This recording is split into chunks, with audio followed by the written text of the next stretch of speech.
안녕하세요. 오늘은 중국어 임용고시 기출문제 보충 설명을 좀 해드릴까 합니다. 오늘의 주제는 노시인과 악효 정전이에요. 자, 먼저 노시인에 대해서 간략하게 한번 살펴보도록 하겠습니다. 노시는요, 본명이 주장수였는데요. 후에 주수인으로 개명을 합니다. 그래서 이때 여러분들 딱 떠오르는 사람 있지 않으세요? 네, 바로 같은 시기에 활동을 했던 그 주작인이라는 인물. 주수인, 주작인, 이 중간 글자만 빼고 같습니다. 네, 맞아요. 주작인은 노신, 주수인의 친동생입니다. 자, 필명은요, 노신, 우리들이 잘 알고 있는 그 노신은 바로 필명이었습니다. 어머니의 성에서 이 노자를 따고요. 유학 시절에 필명을 또 이렇게 순행이라고 해서 중국어로는 로슌이라고 하죠. 우둔하면서도 또 신속하게 라는 뜻을 지니고 있는 필명이 노신이고 우리가 흔히 알고 있는 노신이 바로 여기서 유래한 것이다 라는 거 한번 확인해 두시면 좋을 것 같습니다. 출생지는 절강성의 소흥이에요. 그래서 노시인의 작품 가운데에 있어서 도시를 S 정시라는 식으로 S라는 이니셜을 붙여서 표현하기도 하는데요. 네, 학자들이 연구를 할 때 또 노시인의 출생지랑 연관이 있지 않을까라는 의견들을 많이 내놓습니다. 대표적인 소설 작품으로는 광인일기, 그리고 악효정전, 오늘 조금 더 집중해서 살펴볼 작품입니다. 뭐 약이라던가 호향 등등 소설 작품으로는 이런 작품들이 굉장히 유명한데요. 이거 외에도 노시인 같은 경우에는 잡문 같은 것도 굉장히 많이 썼었죠. 아주 두루두루, 물론 시도 썼고 산문도 썼고 여러 가지 장르를 썼는데 특히 산문 중에서 잡문으로도 소설 못지않게 굉장히 유명하다는 점 아마 이 다음에 또 다룰 기회가 있을 거라고 생각을 합니다. 자, 이런 그 대표적인 소설 작품들은요, 대부분 이 두 책에 수록이 되어 있어요. 바로 납함 그리고 방황이라는 작품집입니다. 나한, 방황이라고 읽지요. 이 노신의 양력에 대해서 조금 더 상세하게 들어볼까 하는데요. 일단은 1881년 절강성 소흥의 지주집의 아들이에요. 그래서 굉장히 막 힘들고 뭐 어렵고 그렇진 않았겠다라고 얼핏 생각이 들 수는 있겠는데요. 근데 그 실질적으로 집안이 노시인이 어렸을 때 가세가 많이 기울었습니다. 할아버지가 과거 시험 부정에 부정을 했다는 그런 죄에 연루가 돼가지고 옥살이도 하시고 아버지께서 또 병으로 굉장히 오랫동안 고생을 하다가 돌아가셨어요. 지금 좀 읽다가 보시면은 노신이 의대에 합격을 하는 그런 부분이 있는데 그런 집안 환경의 영향을 또 받지 않았을까라는 그런 의견들이 있습니다. 자, 일단 1898년에 남경으로 건너가서 유학과 장학생으로 강남 수사학당에 들어간다라고 되어 있습니다. 이후에 광무 철로학당으로 옮겨가지고 신문물을 접하기 시작했었는데요. 중국에 있어서 과거 제도가 폐지가 됐어요. 1905년도에 폐지가 되고 그 뒤로 중국에 있어서 지식인들은 또 다른 활로를 찾기 위해서 많은 곳을 유학을 가게 되는데 미국으로 가기도 하고 러시아로 가기도 하고 또 상당수의 많은 중국인들이 일본으로 유학을 또 가게 되었습니다. 또 노신도 마찬가지로 1902년 4월에 국비 장학생으로 일본 유학을 가게 됐고요. 1904년부터 방금 얘기를 했던 것처럼 의학을 공부를 했었습니다. 근데 이 의학 공부를 하다가 오히려 중국과 이 중국인의 암울하고 그런 비참한 삶에 대해서 목도를 하게 되는데요. 이른바 환등기 사건이라고 해요.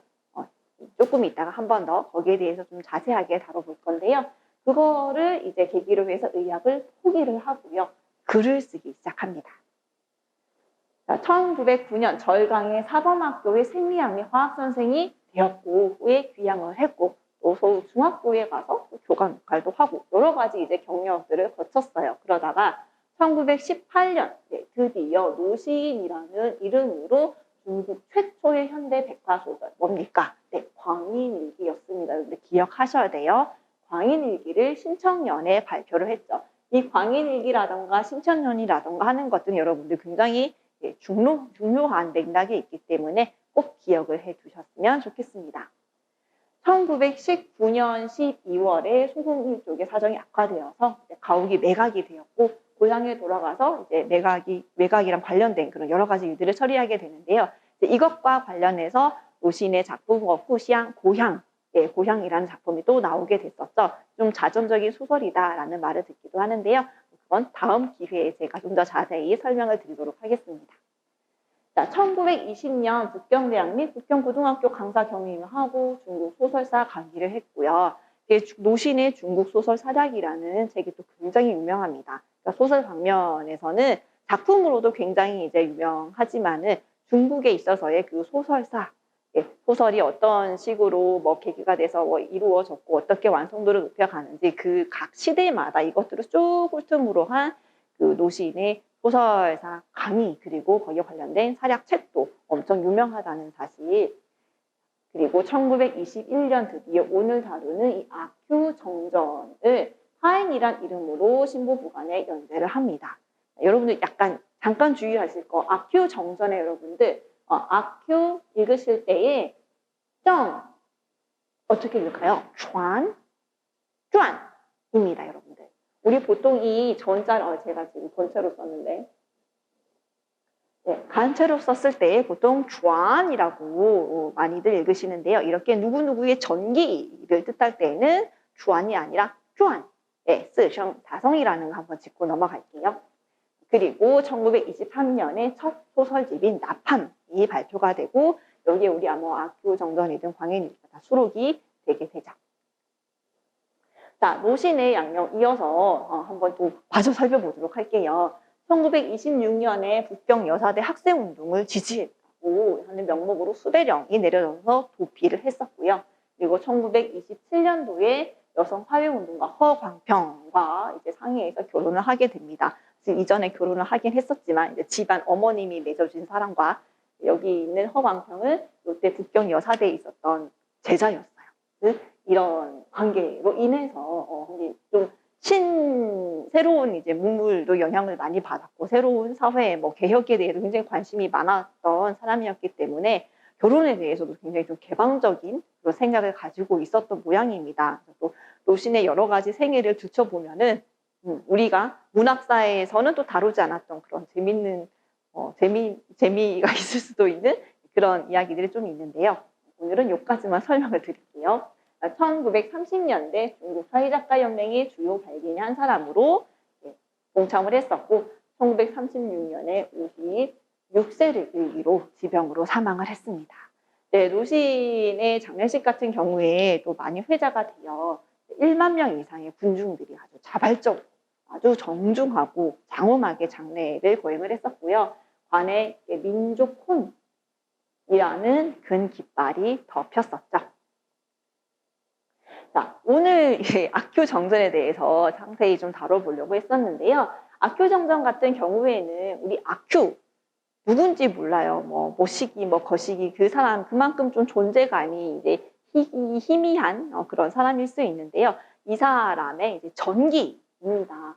일단 농촌에서 날풍파리를 하던 이제 악큐 이 사람의 전기 형식으로 쓴 소설이다. 그러니까 실존하는 그런 인물은 일단 아니에요. 소설이기 때문에 그렇죠. 일종의 노예 근성인 정신승리법으로 각종 모욕을 다 극복을 합니다.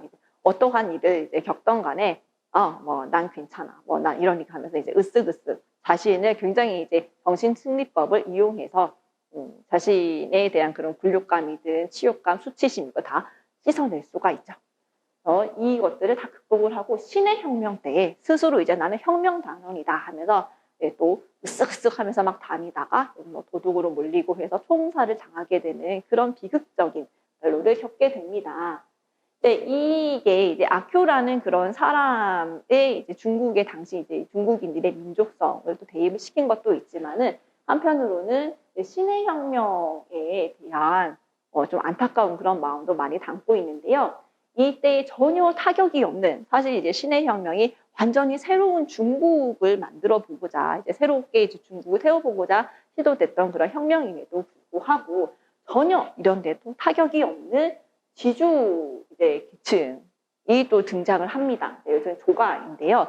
이러한 사람들의 신변과 또 악휴의 또 마지막 이 최후가 대비가 되면서 좌절된 혁명을 함께 은유하고 있는 작품이기도 합니다. 여기서 악효라는 예, 그 인물은요, 방금 얘기했던 것처럼 굉장히 이제 우매한 이제 계몽의 대상이 되어야만 했던 그런 중국 민중의 자화상이라고도 볼 수가 있는데요. 그러므로 인해서 아큐의 이 죽음도 좀 여러 가지 의미를 내포를 할 수가 있어요. 그러니까 좀 죽음이라는 게 사람들을 더욱더 이제 좀 분발을 시킬 수 있는, 어떻게 좀 살아야 되겠다. 투쟁을 하거나 저항을 하거나 이렇게 살면 안 되겠다라는 그런 생각을 좀 더 이렇게 도발할 수도 있는 계기가 될 수도 있지 않았을까. 이제 노신이 그런 것을 기대를 했을 수도 있겠죠. 일단 이 아큐의 죽음 같은 경우에는요, 환등기 사건에 충족된 구도다라는 평을 받기도 합니다. 아큐도 이전에는 관중이었다라는 말이 있는데 어떠한 맥락에서 이런 말이 나왔는지 설명을 해드릴게요. 자, 환등기 사건이라고 하는 거는요, 노신의 산문 작품인 이제 등야선생이라는 작품 속에 이렇게 쭉 나와 있습니다. 어떠한 계기로 자신이 그 의대 생활을 하다가 어떻게 지냈는데 포기를 하고 그냥 글쓰기에 몸담게 되었는지, 네, 이러저러한 내력들이 여기 있는데요. 일단 한번 읽어보실게요. 2학년이 되자 세균학 강의가 추가되었다. 세균의 모습을 전부 슬라이드로 보여주었고 한 달 나게 끝나고도 아직 수업 시간이 되지 않았으면 시사 필름을 몇 장 보여줬단 말이죠. 근데 그 시사 필름이 어떤 내용이었냐?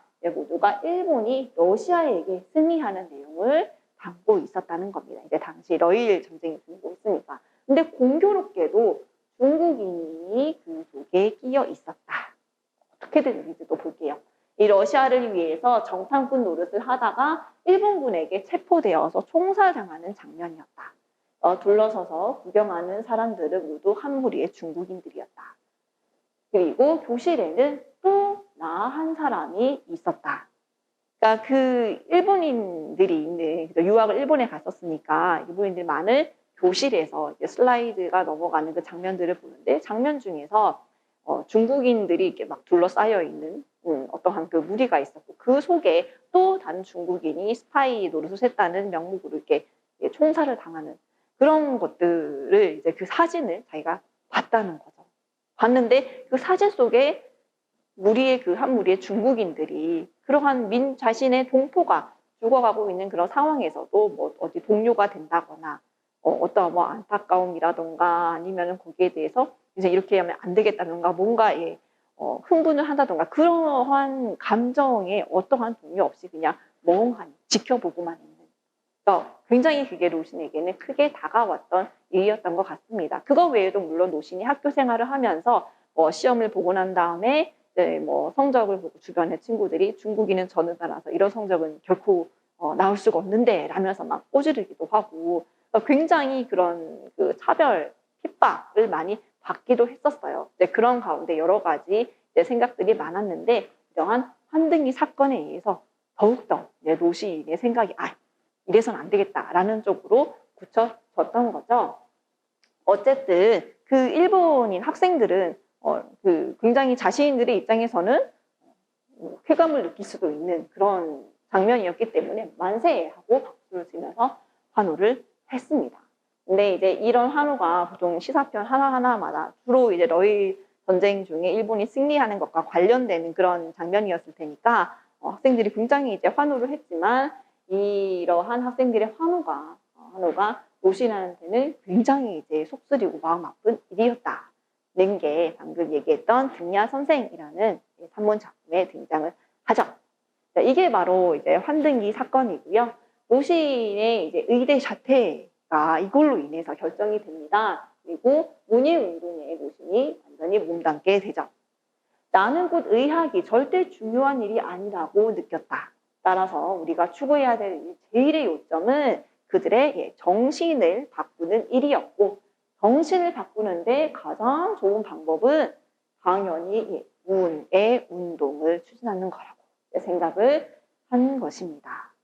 노신은 유학생활 중에 환기 사건을 계기로 해서 이 사람의 몸을 고치는 게 중요한 게 아니라 바로 정신을 고치는 게 가장 중요하다. 이것이 우리 나라를 위한 일이고 우리 민족을 위한 일이다 라고 생각을 했었고 정말 죽을 때까지 그 여러 가지 문학 작품을 쓰면서 민중을 계몽하는 데 있어서 전심전력을 다했었죠.